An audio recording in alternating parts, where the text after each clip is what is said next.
UP के बलिया में संजय कुमार सिंह तहसीलदार magistrate ने तहसील के कार्यप्रणाली पर सवाल उठाया। कहा, नहीं मिलता यहाँ गरीबों को न्याय। यहाँ की कर्मचारी भयभीत तो डरा हुआ है।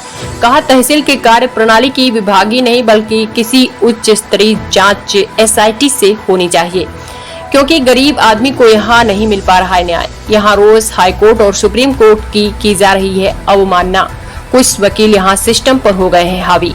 कर्मचारी यहाँ डरे और भयभीत हैं। उन पर गलत काम करने के लिए दबाव बनाया जाता है। इस भय के माहौल में शासकीय कार्य करना मुश्किल हो गया है। मामला बलिया जनपद के रसड़ा तहसील का है, जहां 22 जुलाई को एक वकील ने नाजायज दबाव बनाते हुए तहसीलदार की मौजूदगी में उनके चैम्बर में पेशकार की पिटाई कर दिया, जिसके बाद पेशकार की तहरीर पर रसड़ा कोतवाली में पिटाई करने वाले वकील के खिलाफ मुकदमा दर्ज किया गया है।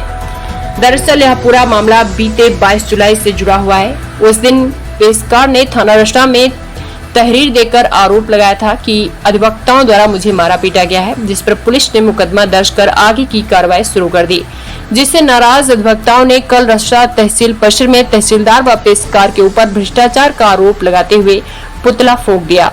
अधिवक्ताओं ने पुतला फूंकते हुए कहा कि पेशकार द्वारा अधिवक्ताओं से दुर्व्यवहार के मामले में प्राथमिकी दर्ज कराएं, निलंबन तथा स्थानांतरण की कार्रवाई की जाए। जब मीडिया ने इस मामले में तहसीलदार से बातचीत किया तो तहसीलदार मजिस्ट्रेट ने तहसील के कार्यप्रणाली की पोल खोल दिया और सवाल खड़ा करते हुए तहसील के कार्यप्रणाली की जाँच की मांग SIT से कराए जाने की मांग कर डाला। शनिवार को मणिजीत सिंह अदालत में आए। मैं अपने चैम्बर में था। पेशकार को भद्दी भद्दी गालियां और कुर्सी उठा के मारने के लिए तुल गए। पेशकार भागा और मेरे चैम्बर में आया। मैंने कहा, अच्छा तुम यहाँ बैठो, मैं मणिजीत सिंह को समझाता हूं। फिर मणिजीत सिंह गैलरी की तरफ से आए। उन्होंने जो है अश्लील गालियां और कॉलर पकड़ के 2-4 थप्पड़ पेशकार को लगा दिया। मैं रोकता रहा। मैंने कहा, वकील साहब PO मैं हूं, आपको जो ग्रीवांसेस है, जो तकलीफ है, मुझे बताएं। मुझे देखिए, आप सभी मीडिया कर्मियों से विनम्र अनुरोध है, मुझे यही कहना है कि यहाँ एक बहुत बड़ा गैंग काम कर रहा है तहसील में। जो जमीनों अधिकारी यदि कर्मचारी सही काम जो करता है उस पर नाजायज काम के लिए दबाव डाला जाता है। जब आपको मैं अभी रिकॉर्ड भी प्रस्तुत कर रहा हूं, ये रिकॉर्ड है आपके सामने, ये मैं दे रहा हूं, आप लोग इसका परिशीलन करिएगा।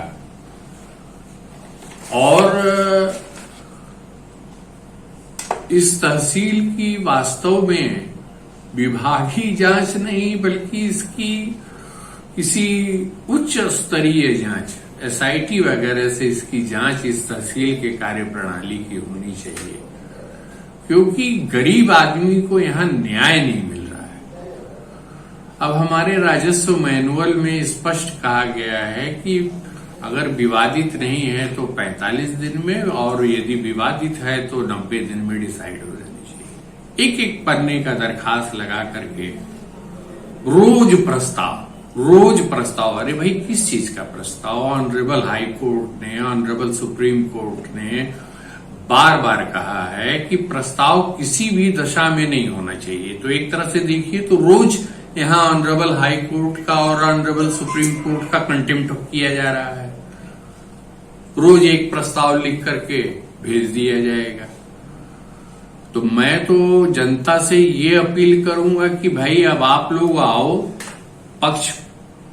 दोनों पक्ष हम अदालत और बैठते हैं, अपनी अपनी बात को हो गुण दोष के आधार पर सुन करके एक ही बार साक्ष्य लाओ। 1 डेट नहीं 2 डेट, अधिकतम 3 डेट में मैं खत्म कर दूं। मानसिकता जो सभी अधिवक्ता इसमें सम्मिलित नहीं है। देखिए, लिमिटेड लोग सम्मिलित हैं, लेकिन वो लिमिटेड लोग सिस्टम पर हावी हो गए हैं और कोई मुंह खोलने के लिए तैयार नहीं है।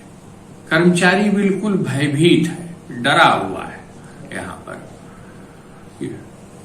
ये बहुत बड़ा प्रश्न है और इस भय के माहौल में शासकीय कार्य का संपादन करना बड़ा मुश्किल हो जाता है। परम पूज्य योगी जी महाराज से तो मैं नहीं गुहार लगा सकता, मैं हायरार्की में बहुत छोटा हूं, लेकिन मैं अपने आदरणीय जिलाधिकारी महोदय से अवश्य इस बात को मिल के बताऊंगा कि यहाँ पे गंभीर जांच कराना बहुत आवश्यक है। उससे तमाम कर्मचारी, पूर्व के कर्मचारियों, अधिकारियों के कृत्य, कुकृत्य सामने आएंगे और जो यहाँ के ऑर्गेनाइज्ड गैंग है, जो रियल एस्टेट का काम कर रहा है और ये सब कर रहा है, वो सब बातें सामने आएंगी। यहाँ वर्षों की परंपरा यहाँ है कि अदालत न चलाओ, अदालत की पत्रावली अपने पास रखो, और बोले तो पीओ को गाली दो, पेशकार को गाली दो। और कर्मचारी, देखिए, नौकरी करने वाला आदमी बाहर से नौकरी करने आता है, उसको कोई सपोर्ट नहीं मिलता है। यहाँ राजस्व विभाग का अनुशासित सिपाही हूं, मुझे बिल्कुल ये कहने में गुरेज नहीं है कि यहाँ रिकॉर्ड में, राजस्व रिकॉर्डों में बहुत धांधली है, बहुत पहले से खेल खेला जा रहा है। वगैरह मैं देख रहा हूं, मैंने कई बैनामे ऐसे देखे, 1-2 बैनामे जिसमें लाखों का ट्रांजैक्शन बिल्कुल कैश में किया गया है, जबकि आईटी एक्ट में 2 लाख के ऊपर का ट्रांजैक्शन कैश नहीं किया जा सकता है, लेकिन कैश भी किया जा रहा है।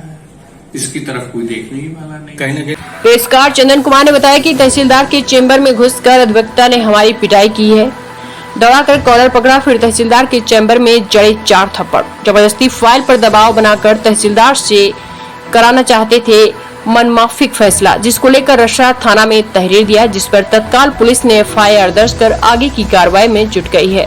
बताइए। मेरा नाम चंदन कुमार है, मैं तहसीलदार रसड़ा का पेशकार हूँ। क्या प्रकरण हुआ है, थाने पे आए हैं आप? प्रकरण ये हुआ है कि मैं ऑफिस में करीब 1 बजे बैठ के काम कर रहा था और अधिवक्ता मंजीत सिंह दौड़ते हुए, गाली देते हुए आए, और तब तक हम कुर्सी पर से उठ के और तुरंत साहब के चेंबर में भागे, और चेंबर में तब तक वो पीछे से दौड़ के चेंबर में आया और मेरे साहब खड़े होकर रोकते रह गए, तब तक 3-4 थप्पड़ हमको लगा दिए। किस साहब के चेंबर में? तहसीलदार रसड़ा के। क्या प्रकरण था, क्यों मारे आपको? प्रकरण यही था कि एक पत्रावली में वो बहस किए थे, उसमें जिसे आदेश से तो सुरक्षित रख लिया गया था पत्रावली, तब तक साहब अस्वस्थ हो गए और छुट्टी चले गए। और छुट्टी से आने के बाद मतलब हमसे पूछा गया तो हम कहे कि साहब आ गए हैं और आप लोग बात कर लीजिए, बात करके अपना आदेश करा लीजिए। बस यही हमारे साथ बात हुई है। तो इस बाबत आज उन्होंने आपके ऊपर हमला कर दिया? एक बात एकदम कोई बात नहीं, आज मतलब उनके साथ कोई भी बात नहीं हुआ है। अचानक बैठे थे और तुरंत आके गाली देने लगे। उसके बाद गाली हमको पकड़ना चाहे, लेकिन हम कुर्सी पर से उठ के तुरंत खड़े हो गए और खड़े होकर तुरंत चेंबर में भगे। साहब से जाकर बात बताए कि मंजीत सिंह हमको सर मारने के लिए कह रहे हैं। तब तक वो दौड़ के उधर से पीछे से चले आए और हमको कॉलर पकड़ के और बटन हमारा टूट गया है और 3-4 तबड़ाक लगा दिए। अच्छा, तो यहाँ थाने पे आए हैं, क्या आश्वासन मिला है आपको? थाने पे तो कहे हैं लोग कि मतलब जो काफ़ी दिए हैं उस पर कार्रवाई किया जाए। मुकदमा दर्ज हो गया कि नहीं? अभी नहीं मुकदमा दर्ज हुआ। तहरीर दे दिया आपने? तहरीर दे दिया है। क्या मांग कर रहे हैं आप? क्या मांग कर रहे हैं आप? मांग कर रहे हैं कि भाई हम लोग काम करें और सुरक्षित रहें, और क्या सुरक्षा उनके ऊपर कार्रवाई भी उनके ऊपर हो, हम सुरक्षा के दायरे में रह के काम करें।